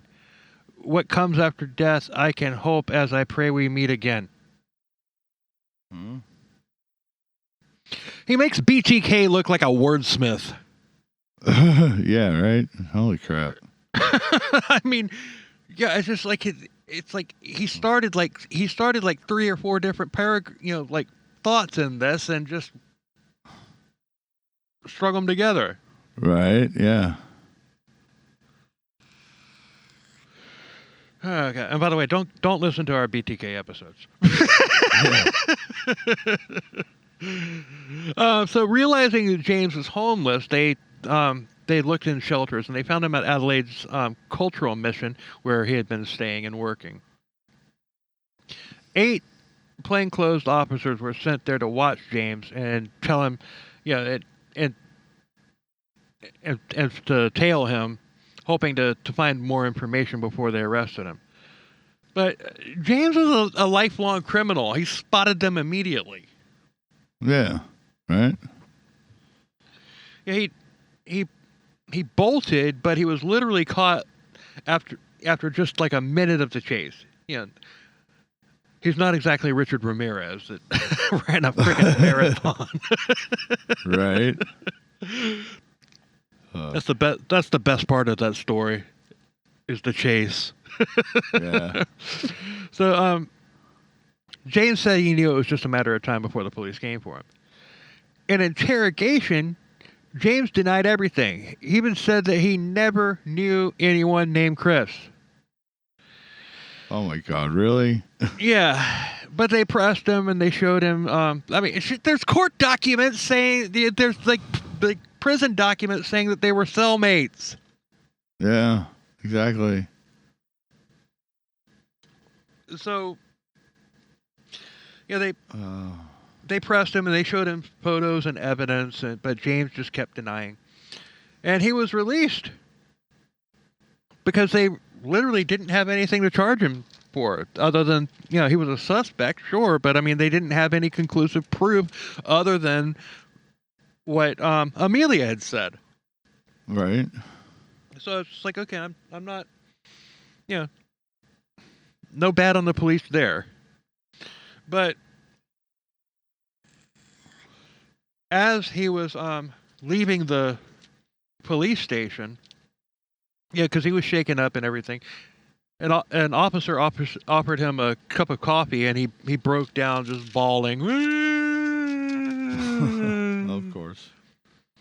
He said Amelia was doing what he should have done. All he did was drive the car. I drive the car. I knew it was wrong, but I loved Chris so much. I just wanted to make Chris happy. Right. He was my boat. Of course. So, James told the whole story, and he insisted that he never took part in any of the killings. Oh, of course. But guilty by association. Yeah, guilty by association, for fuck's sure. Ugh, damn it, dude. That's fucking this just gets crazier and crazier, man. Holy crap. Oh, yeah. Yeah, I told you crazy hadn't even started yet. The crazy is happening in the aftermath of Chris's death. Apparently, holy shit. So later, James led the police to every dump site, and all of the remains of the victims were recovered. But James was charged with 7 counts of murder. The trial began in 1980, and James pleaded not guilty, and the defense portrayed him as a victim of Chris's manipulation. And the jury was showing signs of sympathy, and James's lawyer was killing it. James had a very good lawyer. Okay. But yeah, and then toward the end of the trial, it looked like everything was going the defense's way. So they put James on the stand. Oh God. Because they apparently talked about it, but when James was up there, his lawyer asked him if he would ever turn Chris in. And if Chris hadn't tough Tony'd himself. Yeah, right. Tough Tony'd himself. Fuck me, dude. That's fucking amazing. So, I never ever saw that fucking coming. I didn't either. I'm being completely honest. I didn't either. I was just like, I got to that part. I'm like, what? He fucking completely tough Tony'd himself. That's fucking amazing. Yeah. So, but James answered truthfully. He was saying that if Chris was still alive and killing, he would still be driving around. He said he would never betray Chris. Okay. Well. So, but that lost him the sympathy, and from the jury, and I can only imagine the look on his lawyer's face when he did that. Yeah, right. Just like what the fuck? Big time facepalm. Yeah, no shit. Fuck. Get your oven mitts out, because we're going to be facepalming here. Yeah. But so the prosecutor then went in for the kill, and the prosecutor portrayed him as an accomplice, a willing accomplice who was, probably guilty of more than he was letting on and all that stuff. The trial became a duel after that. after James's admission. The defense and the prosecutor were going at it like intensely. I mean, it's like I would have loved to have seen video of it. I'm not going to go into like it was like 3 pages worth of in the book. I'm not going to really go into all those details. It's just it was just intense. It was like freaking Anakin Skywalker versus Obi-Wan Kenobi. Okay. Right I mean, it was intense. I mean, video of that would have been awesome. I mean, I would have watched it. We would have linked it. But fuck yeah. so finally, after a very long trial and a very short jury deliberation, James was convicted of 6 of the 7 killings, but he was let off of the first one of Deborah Knight, or Veronica Knight, because he had no idea at the time that Chris was going to kill her. Oh. I get that. Yeah. So he was sentenced to 6 consecutive life sentences. Oh, damn. So James appealed for a retrial, but it was denied repeatedly. So 4 years into his sentence, he went on a hunger strike, and nobody cared. Fuck. Poor guy. Kind of like Poor guy, but you know what I mean. Well, kind of like when William, episode 3, William Cruz, when he went on a hunger strike, nobody cared. Like, fine, starve to death, you piece of shit. Nobody gives a fuck about you, so whatever. Yeah, dude. It is what it is. Mm-hmm. So, but nobody cared because he had said that he never would have turned Chris in. In a TV interview, James doubled down, saying, Chris Worrell was my best friend in the world. If he had lived, maybe 70 would have been killed, and I wouldn't have ever daubed him. Oh, damn. It's just if I'm dating a girl and I'm in love with her, I would and she if I found out that she was a serial killer, guess what? I'm dropping the fucking dime and I'm calling the police. Right. I mean, so I married an axe murderer. Exactly. So, I mean, think about it. Okay, let's say James, like, all of a sudden, like, let's say he doesn't die when he drove off the mountain, and everything goes normal. And let's say that James gets his way and he gets Chris all to himself and everything, and they're in love together. Yeah. At that point, Chris, because if he didn't die on the mountain, then it would have only been 6 murders. But he still killed 6 people. Yeah, he did. How would you sleep in the same bed with that person? I couldn't. Hell no. So it's just like, okay, what the hell are you? It's like, what the? I don't get this. This is worse than the people that were, than the women that were like lusting after Ted Bundy and Richard Ramirez and all that stuff, and like after they were in prison and all. This is worse than that because, they're just doing a sick fantasy about wanting a serial killer, but the guy's in prison, so they're never going to be able to make that thing, that realization, that fantasy come to life. Right. It's sick and fucked up, but it's also all it is a fantasy that occasionally, so they get married in prison. So what? The dude's still in prison. She's still going home and sleeping in her bed. And fucking somebody else, probably. More than likely. But, just saying.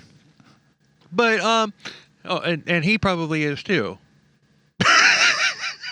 No. Well, yeah. Yeah. So he probably is too. You're right. So this is different. He's hoping that eventually, Chris would have become gay and just like, and they would have been they would have been together. This is the exact opposite of the the whole thing about it's like, okay, well you can't choose your sexuality. Mm-hmm. This is I said it was the exact same. Well, it's the exact same argument. You can't just wake up one day and say, "Hey, I'm going to be gay," Yeah. or, for a gay man. But at the same time, I mean, no, okay, it's not the opposite. It's the exact same thing. Yeah. You can't just a gay man can't just decide to switch it off and be like, okay, I'm straight now. No more any more than a straight man can just switch it on and say, hey, I'm gay. Yeah, exactly. But that's what James wanted. Oh, I know. No, dude, totally. Yeah, dude. I mean, this dude was never gonna like be totally with him because he wasn't into that. Right. I mean, while he was drunk, he let James go down on him. I mean, Yeah, who but, hasn't? you know, dude, that who doesn't who mean, hasn't? you Who know. hasn't done that? I mean, I haven't done that, but still, you know what I mean. Yeah, but you know what I'm saying though, dude. You know, whatever. But yeah, don't, dude. This guy, Chris, was never gonna be 100% his No, because Chris. he was. I mean, you know, dude. And I mean, Okay, well let's. Okay, I got one Yeah. paragraph to go, and then let's talk about it. So finally he was granted a date for parole in 2014. But his health was deteriorating, and he had prostate cancer, among other things. He was totally miserable, and the cancer spread to his lungs. In 2008, he was sent to hospice. Um, and in October of 2008, he died of liver failure. Yeah, but he also maintained his innocence until the very end, and that's the end of the story. But it's just that's it. I mean, he's dead. Chris is dead. Yeah. I know, dude. The main guy died way sooner than I thought he was going to. Holy crap! I know that's a first. That's a first on this podcast. I know, right, dude? That totally fucking that messed me up, dude. I was like, dude, I don't even know what to do now. But the craziness of the aftermath was better. I mean, that was the high point of the story was the aftermath after Chris died. Yeah, true. Yeah, yeah, it was. But yeah, no, dude. I didn't even know how to fucking like deal with that. I couldn't even process that. I was like, wait a minute, this shit. Wait, stop. What? Yeah, I know. Huh? I'm like, seriously, huh? What happened? Fuck me, dude. Dude, I don't even know. But it just very rarely do serial killers work with accomplices. Yeah, that's true. We've covered. Okay, I think this is the second one. I think the only other one that we've covered that had an accomplice was the Gallegos. Yeah. I think that's the only other, like tandem. But Yeah. but there's more. I mean, you've got Henry Lee Lucas and Otis Toole. Yeah. You've got the Toy Box and the Toolbox Killers, Yeah. which are two of the most brutal stories that there are as far as this is concerned. As far as serial killer true crime is concerned, these are Right. The Toolbox and the Toolbox and the Toy Box Killers are like among the most brutal. Right. But I mean, I really can't. I mean, there was Leonard Lake and Charles Ng. Yeah.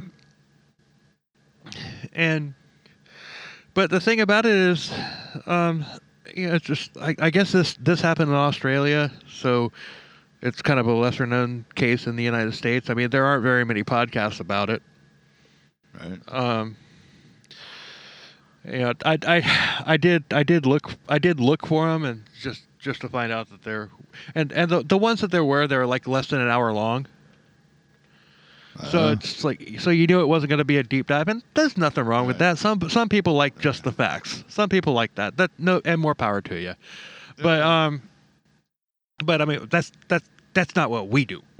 we like to tell every gritty, gruesome little detail. Yeah, we get down and dirty and just beat the shit out of them. Yeah, with a little bit of levity. With some levity. Thanks, Mark. But yeah, it's just it's just, I mean, I can't fathom. I mean, I don't know. I've been in bad relationships that I've stuck around with, for way too long. I mean, who hasn't? You know. Oh yeah. But what I can't fathom is, basically, James was in the friend zone the entire time. Yeah, and he was still sitting there hoping. Yeah, and I'll not turn even him one day. Yeah, and not even care. But like I said, even if he did turn him, even if he did get what he wanted, how the hell could you go? How could you sleep in the same bed with that person with that person? Dude, love does stupid things, dude. That's all I can say. I mean, I can't say anything else about other than that, dude. Love does stupid shit. Right. Or love, lust, desire, whatever you want to call it, whatever this guy James had for that guy Chris, dude. It makes you do stupid shit, man, dude. You know what I mean? And I mean, I'm not saying that makes it okay, because it doesn't, but No. that's what happens, dude. Love makes you do, love makes you do stupid shit, no matter what. Right. And that's just how life rolls, man. And whatever, it is what it is. I don't know. My brain I mean, doesn't function that way. It's like I said before we wrapped it up. It's just like if I was dating a woman and I found out that she was a killer, I'd be like, well, yeah. I mean, but see, that's different. If you found out, but see, he was That's there. true. He was already into this dude, and he Yeah. was there when all this shit happened, dude. So it's not like he just found out. He Well, was same thing. a part of it the entire time. But yeah, most normal people would just like, oh, fuck this, I'm out of here. Right. But, I mean, dude, I don't want to. I hate talking back. Well, I mean, whatever. He was fucking found guilty of being accessory to fucking murder, or whatever. yeah. So dude, all right. So yeah, he was, dude. He was an accessory to murder. So he's a piece of shit. I mean, but whatever. For whatever reason. But he hung He himself didn't. though. He hung himself though when he was so wrapped up on Chris and everything that it's just like his attorney was winning this. I mean, this attorney was just kicking ass and taking names and everything. He was going to be found, like he was going to be found like at the worst guilty due to reasons of insanity. Yeah. Or not guilty by reasons of insanity. He at that's where it was headed, and he might have even been acquitted completely. That's how good of an attorney he had. Yeah. Right. But then, even in death, you still look sad.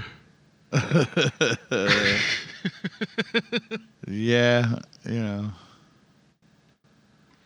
But Fuck. Yeah. I know mean, what it you just he sunk himself. I mean, he's just like. Yeah, he kept talking. He kept talking about Chris having a screw loose in his head. He's the one with a fucking screw loose in his head. No, Chris probably did too. Most narcissists do have a screw loose in their head. Most sociopaths do, but he had one too. By sitting there, and going along with it, even after the dude died, even after he was dead. It's like, okay, I'm looking at freedom. If I just say, yeah, I probably would have turned him in if it had kept on going. Right. Or tell the truth. Oh, I never would have said anything. It's like at that point, at that point, everybody on the jury is just like, check, please. Yeah. Right. Well, can I get out of this? I'm done. Yeah. We know what happened here. Let's just can we wrap this up? Yes, we can. And so No, I check. wasn't talking about. I wasn't talking about us. I was talking about like the Well, I jury. was. Like, dude, we already know what's gone. Can we let's just wrap this up? Put this guy in jail. We're done. Yeah, exactly. But anyway, but also us. So yeah. Yeah. So let's wrap this up. And okay, follow us on social media. Twitter is ckc_beer.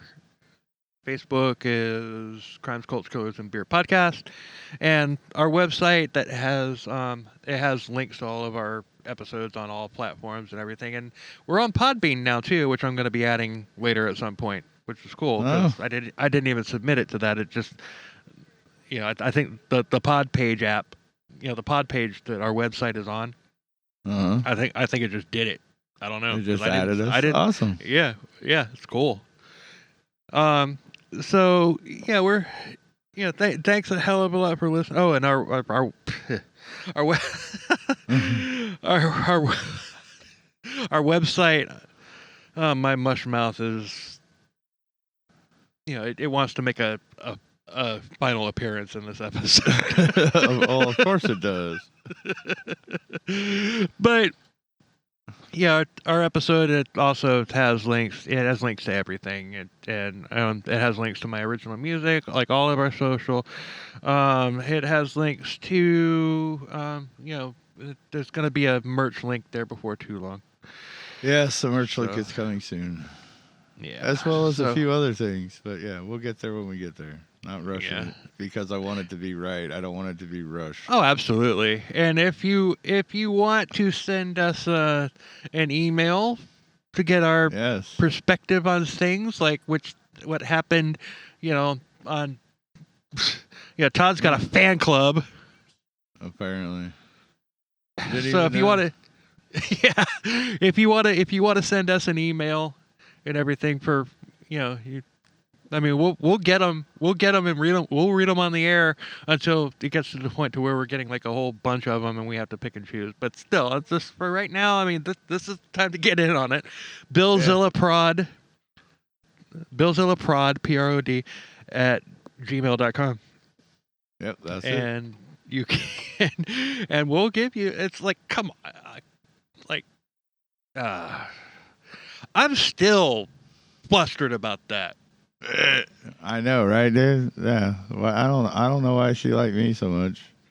I don't know. Maybe she likes long beard, long haired, fucking dirty ass hippie looking dudes, biker looking dudes. She said you look like a cute little cuddly teddy bear, and she just wants to pinch and squeeze you. Yeah, but like I said, maybe she likes big fucking scary looking dudes. I don't know, brother. Now, if you tell me that you're going to Des Moines, I'm gonna be like, I got questions, bro. Like, for one, what does she look like, and for two, does she have a sister? I don't know, dude. I might be going to Des Moines. You don't know. I mean, shit, I'm the single one. I know, right? That doesn't stop me. Oh, you might want to cut that last part out because your fan club would dry up if they heard you. Doesn't stop me. Yeah, I know. Yeah, cut that part out. But anyway, you can join Team Todd. Although without me, you wouldn't know about Todd because there wouldn't be a podcast. I highly recommend y'all join Team Bill because without him, you wouldn't even know about me. So that's Join Team Bill. He's the man. I'm just the fucking plucky comic relief.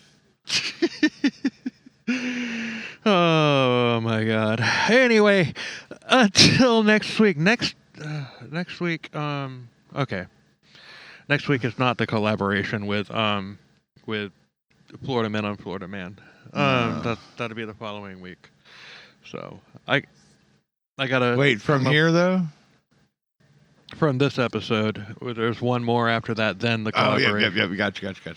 All right. Well, we have to. Anyway. Yeah. So, all right. Until next week. Later. Cheers, everybody.